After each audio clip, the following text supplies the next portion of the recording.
In today's video, I'll be going over my top 10 picks from yesterday's VR game showcase, but first I want to make you aware of the best VR game bundle deal ever created. I've teamed up with the guys at Digifile to bring you 7 VR games for the total price of $26. If you are interested in this deal, just click the link in this video's description. First up, we have Total Chaos, which released in 2025, and it holds a very positive rating on Steam with over 1,500 user reviews, and is widely regarded as a standout psychological horror title. You play as a Coast Guard responding to a distress call from an anonymous island. After a storm wrecks your boat, you are guided by cryptic radio transmissions to delve deeper into the island's dark past and this very strange twisted reality. Now personally, while watching this trailer, I couldn't help but be reminded of Sega's classic Condemned, which I believe would make a fantastic VR game. The VR port of Total Chaos appears to be developed in-house by Trigger Happy Interactive and is coming to Steam VR and MetaQuest, with the Quest version releasing at a later date. But there is some good news, and that is owners of the game on Steam will get the VR version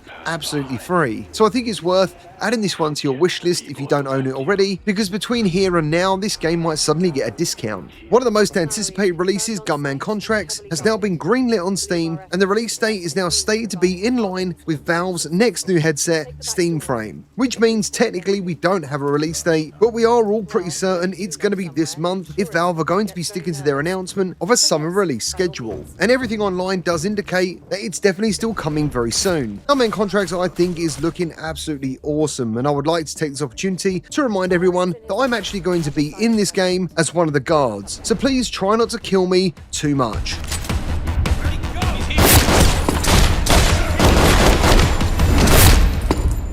Are you hurt? Still standing.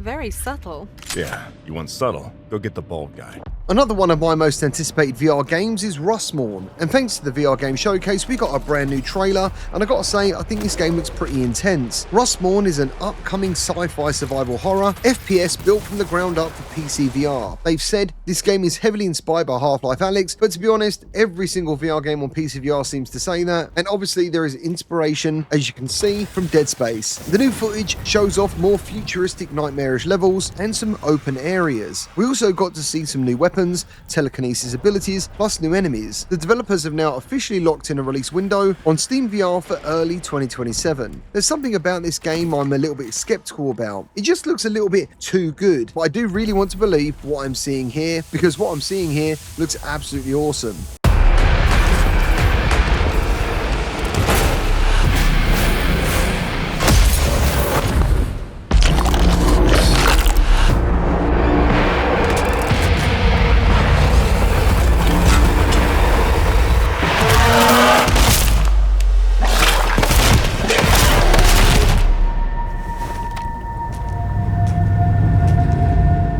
PSVR announced many things yesterday, and 2 of them have me very excited. First, we have the official port of High on Life coming to all VR platforms. We got a look at some of the behind the scenes development, speaking on how they want every reload to be as unique as the guns themselves. And so far, I think the VR version looks pretty cool. I must admit, I was shocked when they announced the Quest port though. It's one of those games I just couldn't imagine actually being on Quest, but I have been shocked in the past before of what Quest is capable of in the right hands. High on Life VR's release date is currently set as 2027, and their next big announcement was none other than the official VR port of System Shock. And in comparison to where the game is in terms of development, I think System Shock looks far more complete, and even though we don't have a release date, I'm personally hoping that this comes sooner rather than later. This too is coming to all VR platforms, and I have to take my hat off to Flex VR Studios for consistently supporting the big 3 with all their releases so far. You are not welcomed here.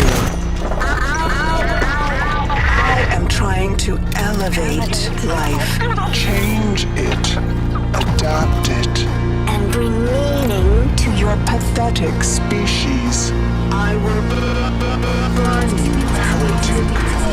It was a mistake to leave your husk of flesh and bone.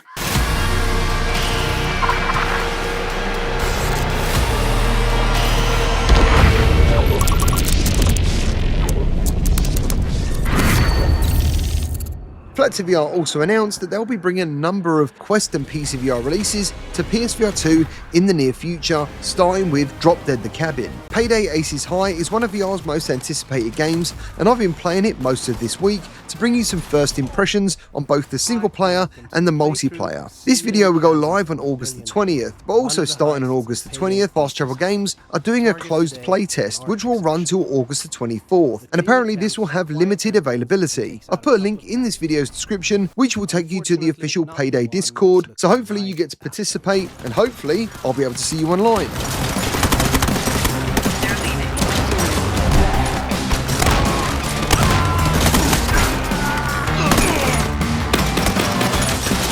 Now I think it's time for a quick change of pace with a very cool looking VR puzzler called Tiny Flock. And this is coming from the developer No Break Games, who are famously known for Human Fall Flat. You play a giant shepherd guiding some sheep around 21 handcrafted 3D diorama levels. And as you can see, literally do act like sheep and will fall to their death very easily. And this kind of reminds me of the classic puzzler Lemmings. There's no rigid solutions, and this game has a custom physics engine where you can physically interact with everything to help build bridges, stack objects, and smash barriers. Tiny Flock is coming to PCVR and MetaQuest on September the 29th, and it will have full hand tracking support for the Quest version.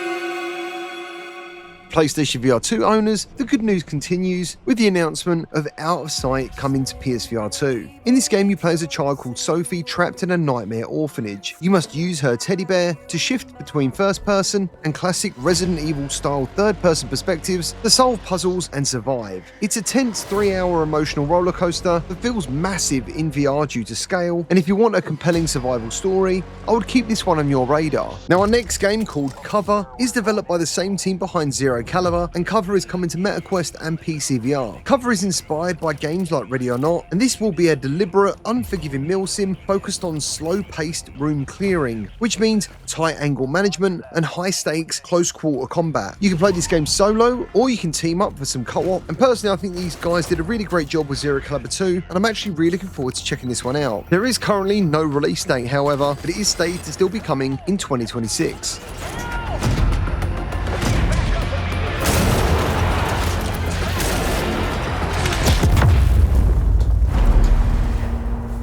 Speaking of Zero Caliber 2, it's now coming to PlayStation VR 2 in October this year. Now I've already reviewed this game on PCVR and on Quest, and I personally really like it. It's probably the closest thing we have to a Call of Duty style VR game. And obviously on PSVR 2 you're going to get the full campaign, 4-player co-op and classic PvP modes, and I'm very much looking forward to reviewing this version of the game. Well, that's all I've got for you today. Thank you to everyone who likes and subscribes. I look forward to hearing your thoughts on what your favourite games were from the VR Game Showcase, and I'll see you all on the next one.